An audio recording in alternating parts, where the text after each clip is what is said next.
39. Los terrores de Matías. El señor James Milligan no apareció por el patio del León Rojo, o al menos, pese a nuestra vigilancia, nosotros no le vimos. Tras las fiestas de Navidad, fue preciso salir de día y nuestras oportunidades disminuyeron. Solo nos quedaba ya la esperanza del domingo. Por lo tanto, nos quedábamos frecuentemente en casa en vez de salir a pasear durante nuestra jornada libre, que habría podido ser un día de recreo. Aguardábamos. Sin hablar de lo que nos preocupaba, Matías se había confiado a su amigo Bob y le había preguntado si no existía algún medio de conocer la dirección de cierta señora Milligan que tenía un hijo paralizado, o incluso, simplemente, la del señor James Milligan. Pero Bob había contestado que sería necesario saber qué señora Milligan era esa y la profesión o la posición social del señor James Milligan, puesto que el nombre Milligan era bastante corriente en Londres y mucho más todavía en el resto de Inglaterra. No habíamos pensado en ello. Para nosotros solo existía una señora Milligan, la madre de Arthur, y un señor James Milligan, el tío de Arthur. Entonces, Matías comenzó de nuevo a decirme que debíamos regresar a Francia y nuestras discusiones recomenzaron. ¿Renuncias, pues, a encontrar a la señora Milligan?, le decía. Ciertamente no, pero nada prueba que la señora Milligan esté todavía en Inglaterra. Ni tampoco que esté en Francia. Pero es más probable. Puesto que Arthur ha estado de nuevo enfermo, su madre ha debido llevarle a un país cuyo clima favorezca su restablecimiento. Pero climas buenos para la salud no se encuentran solo en Francia. En Francia, Arthur se curó ya una vez y, por lo tanto, su madre ha debido llevarle de nuevo a Francia. Además, me gustaría que te marcharas de aquí. Mi situación era tal que ya no me atrevía a preguntar a Matías por qué quería que me marchara. Temía que me respondiera precisamente lo que yo no quería oír. Tengo miedo, continuaba Matías. Vámonos. Verás cómo nos sucederá alguna desgracia, vámonos. Pese a que la disposición de mi familia con respecto a mí no había cambiado, pese a que mi abuelo continuaba escupiendo furiosamente junto a mí, pese a que mi padre solo me dirigía la palabra para darme algunas órdenes, pese a que mi madre jamás tuviera para mí una sola mirada, pese a que mis hermanos se mostraran inagotables inventores de jugarretas para perjudicarme, pese a que Annie me testimoniara su aversión en todas las ocasiones, pese a que Kate solo me quisiera por las golosinas que le traía, no podía decidirme a seguir el consejo de Matías, ni me atreví a creerle cuando afirmaba que yo no era el hijo de Master Driscoll. Dudarlo, sí, pero creer firmemente que yo era o dejaba de ser un Driscoll, no podía hacerlo. Transcurrió lentamente el tiempo, muy lentamente, pero los días siguieron a los días, las semanas a las semanas, y llegó el momento de que la familia dejara Londres para recorrer Inglaterra. Los dos coches habían sido pintados de nuevo y se habían cargado en ellos todas las mercancías que podían contener y que iban a ser vendidas durante el buen tiempo. Cuántas cosas había y qué maravilloso resultaba que todas pudieran caber en aquellos coches. Telas, chaquetas de punto, gorros, pañoletas, pañuelos, medias, calzones, chalecos, botones, hilos, algodón, lanas para coser, lanas para tricotar, agujas, tijeras, navajas de afeitar, pendientes, anillos, jabones, pomadas, lustre para los zapatos, piedras de afilar, polvos para las enfermedades de los caballos y los perros, líquidos para desenganchar, aguas contra el dolor de muelas, drogas para hacer crecer el cabello y para teñirlo. Y permaneciendo allí, vimos surgir del sótano fardos que habían llegado al patio del León Rojo sin proceder directamente de los almacenes en los que se vendían de ordinario aquellas mercancías. Por fin los coches estuvieron llenos, compraron unos caballos. ¿Dónde y cómo? No lo sé, pero los vimos llegar y todo estuvo dispuesto para la partida. ¿Qué íbamos a hacer nosotros? ¿Seguiríamos en Londres con el abuelo que no dejaba el patio del León Rojo? ¿O acompañaríamos los coches de la familia, siguiendo con nuestro oficio de músicos y tocando nuestro repertorio en los pueblos y ciudades que encontráramos en el camino? Mi padre, pensando que con nuestro violín y nuestra arpa ganábamos buenos jornales, decidió que siguiéramos siendo músicos y nos comunicó su voluntad la víspera de nuestra partida. Volvamos a Francia, me dijo Matías. Aprovechemos la primera ocasión que se presente para escapar. ¿Por qué no hacer un viaje por Inglaterra? Porque te he dicho que va a sucedernos una desgracia. Podemos encontrar a la señora Milligan en Inglaterra. Creo que tenemos muchas más oportunidades de encontrarla en Francia. En fin, intentémoslo en Inglaterra. Luego ya veremos. ¿Sabes lo que mereces? No. Que te abandone y regrese solo a Francia. Tienes razón, hazlo. Sé que no tengo derecho a retenerte y sé también que eres demasiado bueno al quedarte conmigo. Márchate, pues, ya verás a Lisa y le dirás. Si la viera le diría que eres estúpido y malvado al pensar que me separaré de ti cuando eres desgraciado. Pues eres desgraciado, muy desgraciado. ¿Qué te he hecho yo para que tengas ideas semejantes? Dime qué te he hecho. Nada, ¿no es cierto? Bueno, en marcha, pues. De nuevo por los caminos reales, pero ahora no era ya libre de ir a donde quería y de hacer lo que me pareciera. Sin embargo, dejé Londres con una sensación de libertad. Ya no vería el patio del León Rojo ni aquella trampilla que, pese a mis deseos, atraía irresistiblemente mis ojos. ¿Cuántas veces me desperté sobresaltado por la noche, al haber visto en sueños, en mi pesadilla, una claridad rojiza que entraba por mi ventana? Era una visión, una alucinación, pero no importaba, una sola vez había visto aquella claridad y era bastante para que la sintiera continuamente ante mis ojos como una llama ardiente. Caminábamos tras de los coches, y en vez de las exhalaciones malolientes y dañinas de Bethnal Green, respirábamos el aire puro de las campiñas que cruzábamos y que tal vez no tuvieran un green en su nombre, pero tenían verde para los ojos y cantos de pájaros para los oídos. El mismo día de nuestra partida vi cómo se llevaba a cabo la venta de aquellas mercancías que tan baratas habían costado. Habíamos llegado a un pueblo grande y los coches habían sido alineados en la plaza mayor. Uno de sus lados, formado por varios paneles, había sido abatido y el escaparate se había presentado a la curiosidad de los compradores. «Fíjense en los precios, fíjense en los precios», gritaba mi padre. «En ninguna parte encontrarán otros mejores. Como nunca pago mis mercancías, eso me permite venderlas a buen precio. No las vendo, las regalo. Fíjense en los precios, fíjense en los precios». Escuché a la gente que se había fijado en los precios y se marchaban diciendo: «Deben ser mercancías robadas».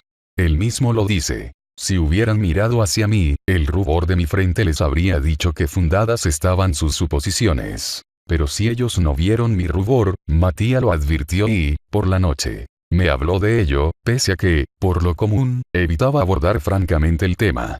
«¿Podrás soportar siempre esta vergüenza?», me dijo. «No me hables de ello si no quieres hacérmela más cruel todavía. No es eso lo que deseo. Quiero que regresemos a Francia.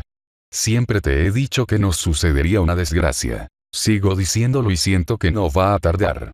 Piensa que algún policía, un día u otro, querrá saber cómo puede Master Driscoll vender tan barata sus mercancías. ¿Qué sucederá entonces? Matía, te lo ruego. Puesto que quieres mantener los ojos cerrados, tengo que mirar por ti. Nos detendrán a todos, incluso a ti, incluso a mí, que no hemos hecho nada. ¿Cómo probar que no hemos hecho nada? ¿Cómo defendernos? ¿Acaso no comemos el pan pagado con el dinero de estas mercancías? Nunca había pensado en ello y la idea me golpeó como un martillazo en la cabeza. Pero nosotros ganamos nuestro sustento, dije, intentando defenderme, no de Matía sino de aquella idea. Es cierto, respondió Matía, pero también es cierto que estamos asociados con gente que no gana el suyo. Eso es lo que verán, y solo eso. Seremos condenados como lo serán ellos. Me apenará mucho ser condenado por ladrón, pero más me apenará todavía que tú lo seas. Yo solo soy un pobre miserable, y jamás seré otra cosa. Pero cuando hayas hallado a tu familia, tu verdadera familia, qué tristeza para ella, qué vergüenza para ti si has sido condenado. Y, además, si estamos en prisión no podremos buscar y descubrir a tu familia. Si estamos en prisión no podremos avisar a la señora Milligan de lo que el señor James Milligan prepara contra Arthur. Huyamos, pues, cuando todavía estamos a tiempo. Huye. Siempre dices la misma estupidez. Huiremos o nos detendrán juntos. Y cuando lo hagan, que no tardarán, tú serás el responsable de haberme arrastrado contigo y ya verás cómo la responsabilidad no te resulta ligera. Si fueras útil para aquellos con quienes te obstinas en permanecer, comprendería tu obstinación. Sería hermosa. Pero no te necesitan en absoluto. Viven bien y vivirán bien sin ti. Marchémonos enseguida. Bueno. Dame todavía algunos días para pensarlo y luego veremos. Date prisa. El ogro olía la carne fresca, yo helo el peligro. Y jamás las palabras, los razonamientos, los ruegos de Matía me habían turbado tan profundamente, y cuando las recordaba me decía que las dudas en que me debatía eran una cobardía y que debía tomar una decisión determinando, por fin, lo que quería. Las circunstancias hicieron por mí lo que yo no me atrevía a hacer. Hacía varias semanas que habíamos salido de Londres y habíamos llegado a una ciudad en cuyos alrededores iban a celebrarse unas carreras. En Inglaterra, las carreras de caballos son una fiesta popular para la región, y no son solo los caballos quienes dan el espectáculo. En el páramo o en las dunas que sirven de hipódromo, se establecen desde varios días antes saltimbanquis, gitanos, mercaderes ambulantes que forman una especie de feria. Por nuestra parte, nos habíamos apresurado a ocupar nuestro lugar en aquella feria nosotros como músicos, la familia Driscoll como mercaderes. Pero en vez de ir al terreno de las carreras, mi padre se había establecido en la ciudad, donde, sin duda, pensaba realizar mejores negocios. Llegados muy temprano y sin tener que trabajar en la colocación de las mercancías, Matía y yo nos fuimos a ver el terreno de las carreras que se encontraba a corta distancia de la ciudad, en unos brezales. Se habían levantado numerosas tiendas, y, a lo lejos, se distinguían columnitas de humo que indicaban el lugar y los límites del campo de carreras. No tardamos en llegar, por un camino que corría por una hondonada, al páramo, árido y desnudo de ordinario, pero que aquella noche estaba lleno de casetas de madera en las que se habían instalado bares e incluso hoteles, de barracas, de tiendas, de coches, o simplemente, de bivacs, en torno a los cuales se amontonaban gentes vestidas con pintorescos harapos. Cuando pasamos junto a uno de aquellos fuegos, sobre el que pendía una marmita, reconocimos a nuestro amigo Bob. Pareció encantado de vernos. Había acudido a las carreras, con dos de sus camaradas, para dar algunas representaciones de ejercicios de fuerza y habilidad, pero los músicos con los que contaban no habían cumplido su palabra, de modo que la jornada del día siguiente, en vez de ser provechosa como esperaban, sería probablemente muy mala. Si quisiéramos, podríamos hacerle un favor: reemplazar a aquellos músicos. Repartiríamos entre los 5 la recaudación. Incluso se haría una parte con Capi. Comprendí por la mirada que Matía me lanzó, que complacería a mi compañero si aceptaba la proposición de Bob, y como éramos libres para hacer lo que nos pareciera, con la única condición de regresar llevando una buena recaudación, acepté. Convenimos, pues, que a la mañana siguiente nos pondríamos a la disposición de Bob y sus 2 amigos. Pero al volver a la ciudad, y cuando comuniqué a mi padre nuestra decisión, se presentó una dificultad. Mañana necesitaré a Capi, dijo, no podréis llevároslo. Aquellas palabras me intranquilizaron. ¿Querrían emplear a Capi para algo malo? Mi padre disipó enseguida mis aprensiones. Capi tiene el oído fino, dijo, lo oye todo y es un buen vigilante. No será útil en los coches, pues con esta confusión podrían robarnos. Id solos a tocar con Bob, y si vuestro trabajo se prolonga hasta muy tarde, lo que es probable, venid a buscarnos al albergue de la Gran Encina, donde dormiremos, pues mi intención es que nos marchemos de aquí al caer la noche. Aquel albergue de la Gran Encina, donde habíamos pasado la noche precedente, se hallaba a 1 legua de allí, en pleno campo, en un lugar desierto y siniestro. Lo regentaba una pareja cuya expresión no estaba hecha para inspirar confianza. Nada nos sería más fácil que encontrar aquel albergue por la noche. El camino era recto. El único problema sería que estaba algo lejos tras un día de cansancio. Pero aquella no era una objeción que pudiese formularse a mi padre, que no soportaba nunca que le contradijeran. Cuando había dicho algo, era preciso obedecer sin replicar. A la mañana siguiente, tras haber paseado con Capi, haberle dado de comer y beber para asegurarnos de que no le faltaría nada, yo mismo le até al eje del coche que debía custodiar, y luego, Matía y yo nos dirigimos al campo de carreras. En cuanto llegamos, nos pusimos a tocar y seguimos así hasta que cayó la noche. Las yemas de los dedos me dolían como si los hubieran pinchado con 1000 espinas, y Matía había soplado tanto en su trompeta de llaves que ya no podía respirar. Sin embargo, era preciso seguir tocando. Bob y sus compañeros no se cansaban de presentar sus trucos y nosotros no podíamos fatigarnos más que ellos. Cuando cayó la noche creí que descansaríamos. Pero cambiamos nuestra tienda por una gran taberna hecha de tablas y seguimos allí con nuestros ejercicios y nuestra música. Aquello duró hasta pasada la medianoche. Aunque hiciera todavía cierto ruido con mi arpa, no sabía ya qué estaba tocando y Matías no lo sabía más que yo.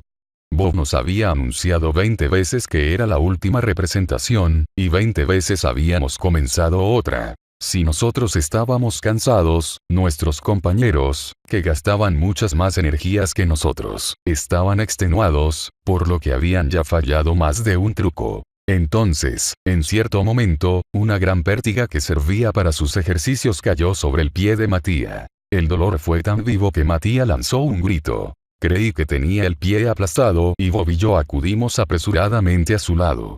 Por fortuna la herida no revestía tanta gravedad. Había contusión y las carnes estaban desgarradas, pero no había huesos rotos. Sin embargo, Matías no podía caminar. Decidimos que se quedaría a dormir en el coche de Bob y que yo me marcharía solo al albergue de la Gran Encina. Tenía que saber a dónde iría la familia Driscoll a la mañana siguiente. No te vayas, repetía Matías. Nos marcharemos juntos mañana. Y si no encontramos a nadie en el albergue de la Gran Encina, mucho mejor, seremos libres. Si dejo a la familia Driscoll, no lo haré de este modo. Además, ¿crees que no nos encontrarían muy pronto?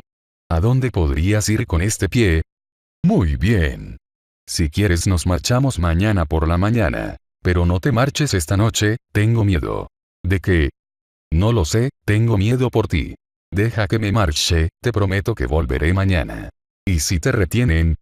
Para que no puedan retenerme, te dejaré mi arpa. Tendré que venir a buscarla. Y pese al miedo de Matías, me puse en camino, pues yo no tenía ningún miedo. ¿De quién? ¿De qué podía tener miedo? ¿Qué podrían exigir a un pobre diablo como yo?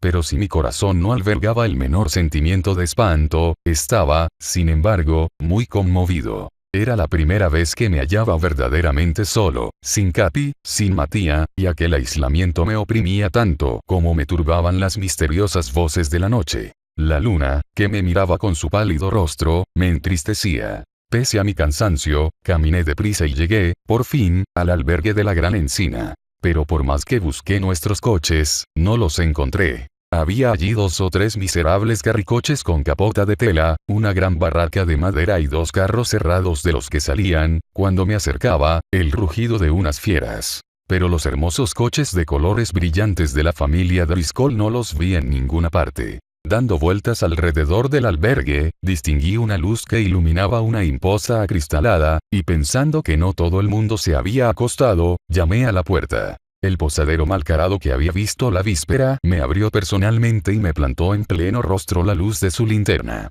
Vi que me reconocía, pero en vez de dejarme pasar, puso la linterna detrás de su espalda, miró a su alrededor y escuchó durante algunos segundos. Los coches se han marchado, dijo. Su padre me ha dicho que se reúna con ellos en Lewes sin perder tiempo y caminando toda la noche.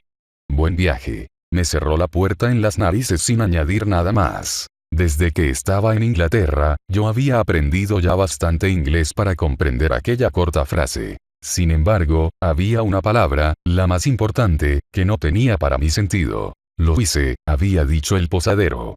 ¿Dónde estaba eso?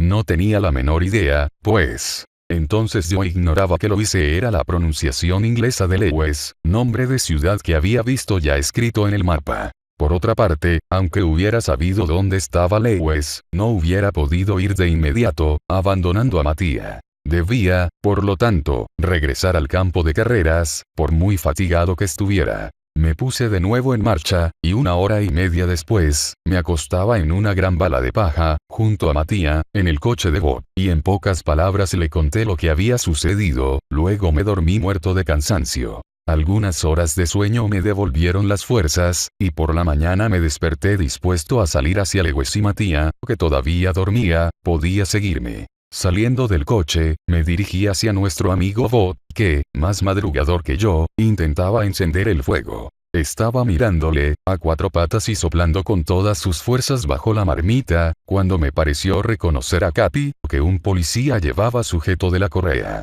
Estupefacto, me quedé inmóvil preguntándome qué significaba aquello. Pero Capi, reconociéndome, había dado un fuerte tirón a la correa y había escapado de las manos del policía. Luego, en 4 saltos, había llegado hasta mí y me había saltado a los brazos. El policeman se acercó. ¿Es suyo este perro?, me preguntó. Sí. Muy bien, queda usted detenido. Y su mano se abatió sobre mi brazo, sujetándolo con fuerza. Las palabras y el gesto del agente de policía habían hecho levantarse a Bob. Se adelantó. ¿Por qué detiene usted a este muchacho?, preguntó. ¿Es usted su hermano? No, su amigo. Un hombre y un niño penetraron la pasada noche en la iglesia de Saint George por una ventana y utilizando una escalera. Llevaban un perro consigo para que les avisara si se acercaba algo. Y eso fue lo que sucedió. En su sorpresa, no tuvieron tiempo de recoger el perro al huir por la ventana, y como no podía seguirles, el perro ha sido encontrado en la iglesia. Yo estaba seguro de que, con el perro, podría descubrir a los ladrones. Ya tengo a uno de ellos. ¿Dónde está ahora el padre? Ignoraba si la pregunta se dirigía a Bob o a mí. No respondí, me sentía anonadado. Sin embargo, comprendí lo que había ocurrido, lo imaginaba, al menos. No me habían pedido a Capi para guardar los coches sino por que su fino oído podía avisar a quienes estarían robando en la iglesia. Los coches no habían partido al caer la noche solo por el placer de dormir en el albergue de la Gran Encina. Y si no se habían detenido en la posada era porque habiendo sido descubierto el robo, tenían que emprender rápidamente la huida. Pero no debía pensar en los culpables sino en mí mismo. Fueran quienes fuesen, yo podría defenderme, y sin acusarles, probar mi inocencia. Solo tenía que explicar cómo había empleado el tiempo. Mientras yo estaba pensando eso, Matías, que había oído a la gente o el rumor que se había levantado, salió del coche y se acercó cojeando a mí. Explíquele que no soy culpable, le dije a Bob, porque permanecí con ustedes hasta la 1 de la mañana. Fui al albergue de la Gran Encina, hablé con el posadero y luego regresé inmediatamente. Bob tradujo mis palabras a la gente. Pero este no pareció convencido como yo esperaba, muy al contrario.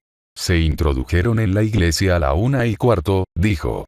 Este muchacho salió de aquí a la 1 algunos minutos antes de la 1, al menos eso dice. Pudo, pues, estar a la 1:15 en la iglesia con los que robaban. Se necesita más de un cuarto de hora para ir de aquí a la ciudad, dijo Bob. Oh. Puede haber ido corriendo, contestó el agente. Y, además, nada prueba que saliera a la 1. Se lo juro, gritó Bob. Oh. Me gustaría saber qué vale su testimonio, dijo el agente. Bob se enfadó. Cuidado, soy ciudadano inglés, dijo con dignidad. El policeman se encogió de hombros. Si me insulta, dijo Bob, escribiré al Times. Bueno, entre tanto me llevo a este muchacho. Se explicará ante el juez. Matías se arrojó en mis brazos y creí que iba a darme un beso. Pero para Matías lo práctico pasaba por delante de lo sentimental. Ánimo, me dijo al oído, no te abandonaremos. Solo entonces me besó. Encárgate de Capi, le dije en francés. Pero el agente comprendió.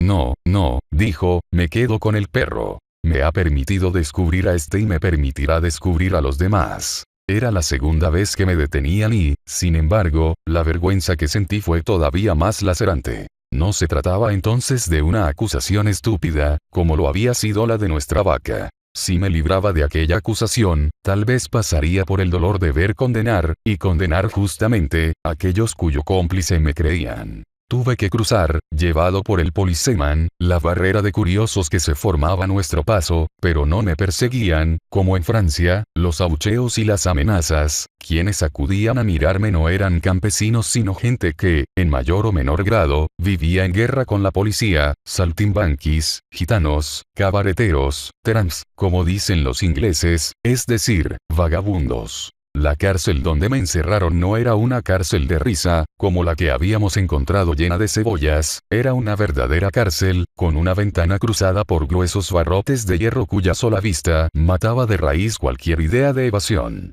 El mobiliario se componía de un banco para sentarse y una hamaca para tenderse. Me dejé caer en el banco y quedé allí, abrumado, pensando en mi triste situación, pero sin resultado alguno, pues me era imposible unir dos ideas y pasar de la una a la otra. Qué terrible era el presente, qué aterrador era el porvenir.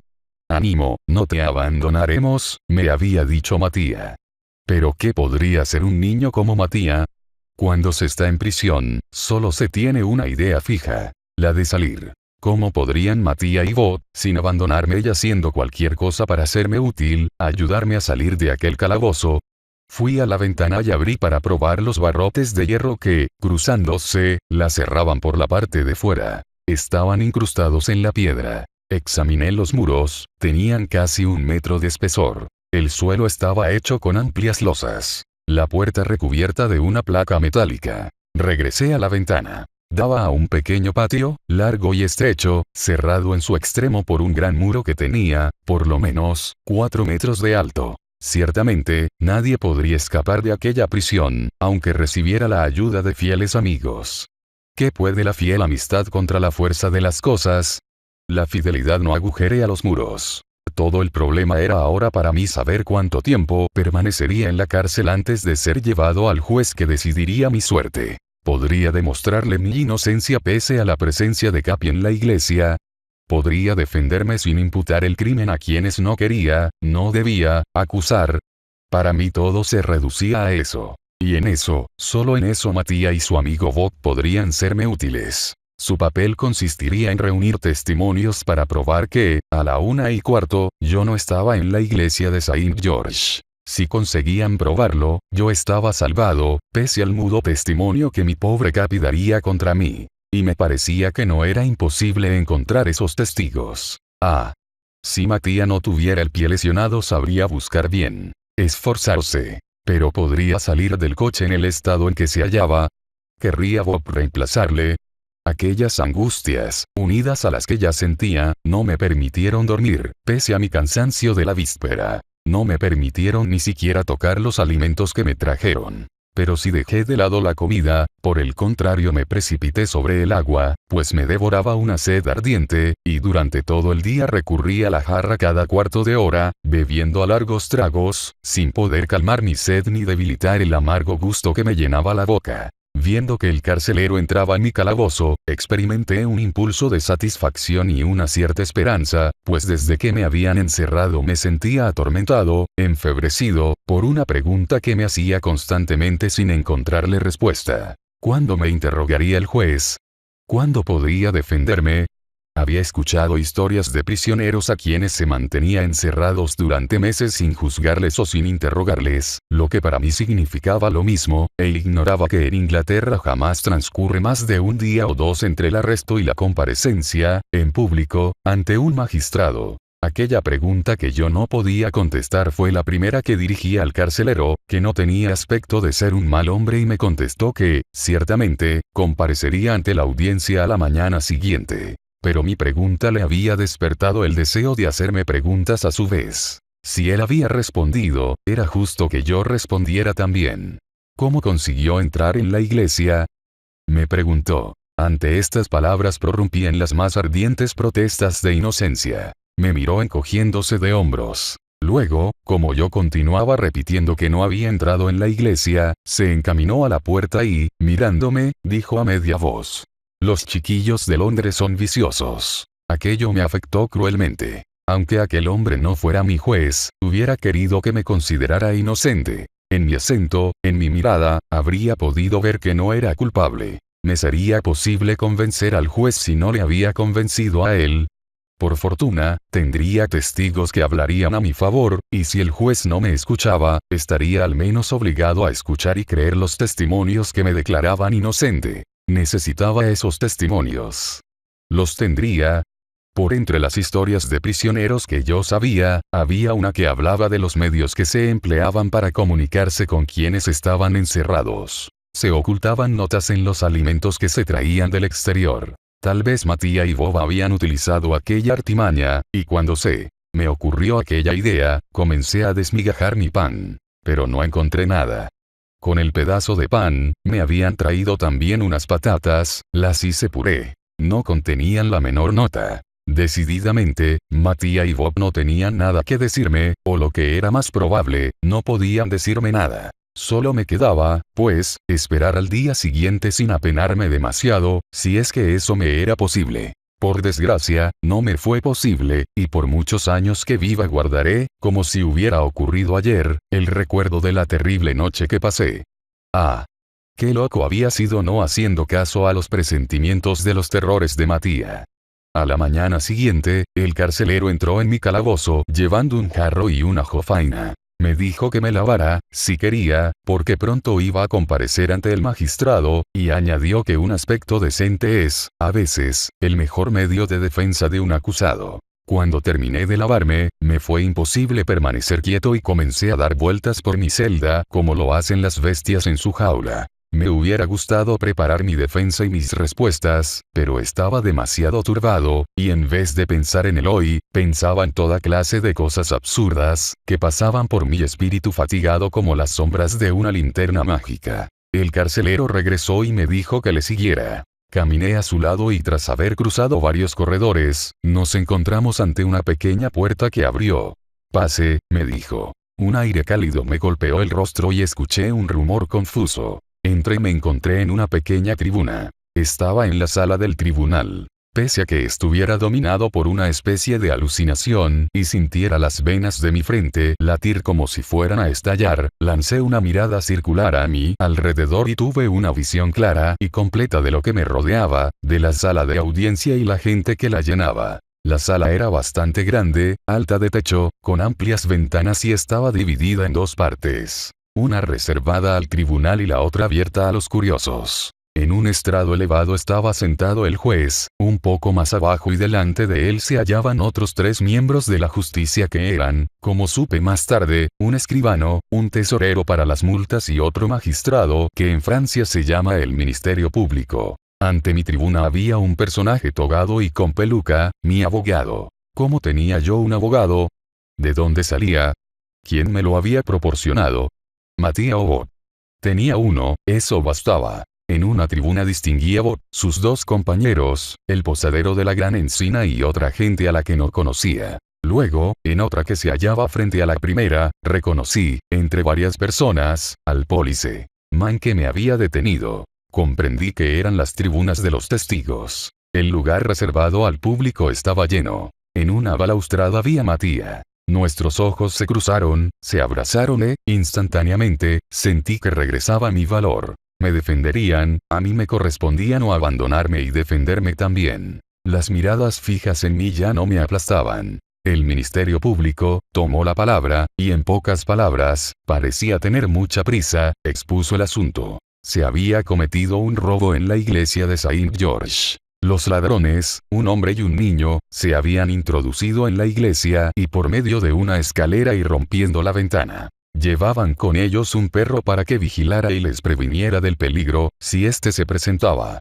Un viandante retrasado, era la 1:15, se había sorprendido al ver una débil luz en la iglesia, había escuchado y oído algunos crujidos. Se apresuró a avisar al sacristán. Habían regresado acompañados de otras personas, y entonces, el perro ladró. Cuando abrieron la puerta, los ladrones asustados habían huido por la ventana, abandonando su perro que no había podido subir la escalera. Conducido el perro al terreno de las carreras por el agente Jerry, cuyo celo e inteligencia eran loables, había reconocido a su dueño en el acusado que se sentaba en el banquillo. Se estaba siguiendo la pista del segundo ladrón. Tras algunas consideraciones que demostraban mi culpabilidad, el Ministerio Público se calló y una voz chillona gritó: «¡Silencio!».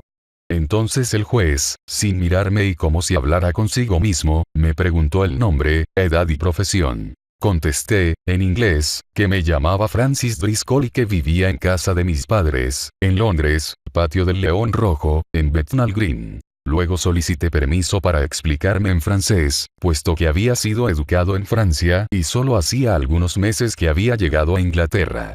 «No crea que va a engañarme», me dijo severamente el juez. «Sé francés». Hice, pues, mi declaración en francés y expliqué que era imposible que yo estuviera en la iglesia a la 1, puesto que a esta hora me hallaba en el campo de carreras y a las 2:30 estaba ya en el albergue de la Gran Encina. ¿Y dónde estaba la 1:15? preguntó el juez. De camino. Eso es lo que hay que probar. Dice usted que estaba en el camino del albergue de la Gran Encina y la acusación sostiene que estaba usted en la iglesia. Si se marchó del terreno de carreras a la 1 menos algunos minutos, pudo reunirse con su cómplice junto a la iglesia, donde él le esperaba con una escalera, y tras su robo frustrado, pudo usted ir al albergue de la Gran Encina. Me esforcé por demostrar que aquello no era posible, pero me di cuenta de que el juez no estaba convencido. ¿Cómo se explica la presencia de su perro en la iglesia? Me preguntó el juez. No me la explico, no la comprendo. El perro no estaba conmigo, lo había dejado atado bajo uno de nuestros coches. No me convenía decir nada más, pues no quería proporcionarles armas contra mi padre. Miré a Matías que me hacía signos para que continuara, pero no continué. Se llamó a un testigo y se le hizo jurar ante el Evangelio que diría la verdad sin odio y sin pasión. Era un hombre gordo, bajo, de aspecto prodigiosamente majestuoso, pese a su rostro rojizo y su nariz azulada. Antes de jurar hizo una genuflexión al tribunal y se levantó dándose tono. Era el sacristán de la parroquia de Saint George. Comenzó contando ampliamente qué turbado y escandalizado se sintió cuando le habían despertado bruscamente diciéndole que había ladrones en la iglesia. Su primer pensamiento fue creer que querían gastarle una broma, pero como no se suele bromear con personas de su condición, había comprendido que ocurría algo grave. Se vistió entonces, con tanta prisa, que había hecho saltar 2 botones de su chaleco, y corrió a la iglesia. Abrió la puerta y halló, ¿a quién? O mejor dicho, ¿qué? Un perro. Yo no tenía nada que decir a todo aquello, pero mi abogado, que hasta aquel momento tampoco había dicho nada, se levantó, sacudió su peluca, se acomodó la toga en los hombros y tomó la palabra. ¿Quién cerró ayer noche la puerta de la iglesia? Preguntó. Yo, contestó el sacristán. Es mi deber. ¿Está usted seguro? Cuando hago una cosa estoy seguro de haberla hecho. ¿Y cuando no la hace? Estoy seguro de no haberla hecho. Muy bien. Entonces ¿puede usted jurar que no dejó encerrado en la iglesia al perro en cuestión? Si el perro hubiese estado en la iglesia, yo lo habría visto. ¿Tiene usted buena vista? Como todo el mundo. Hace 6 meses se dio usted de narices con una ternera colgada, con el vientre abierto, ante la tienda de un carnicero, ¿no es cierto?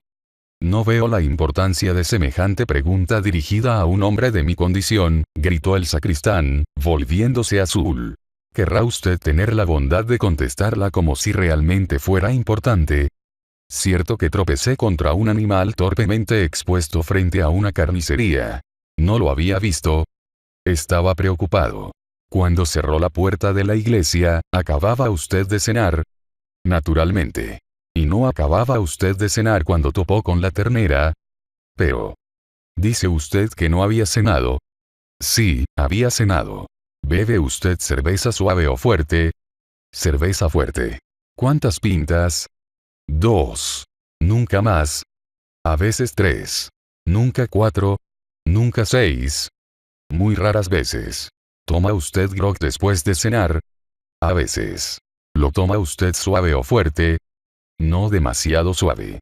¿Cuántos vasos bebe? Depende.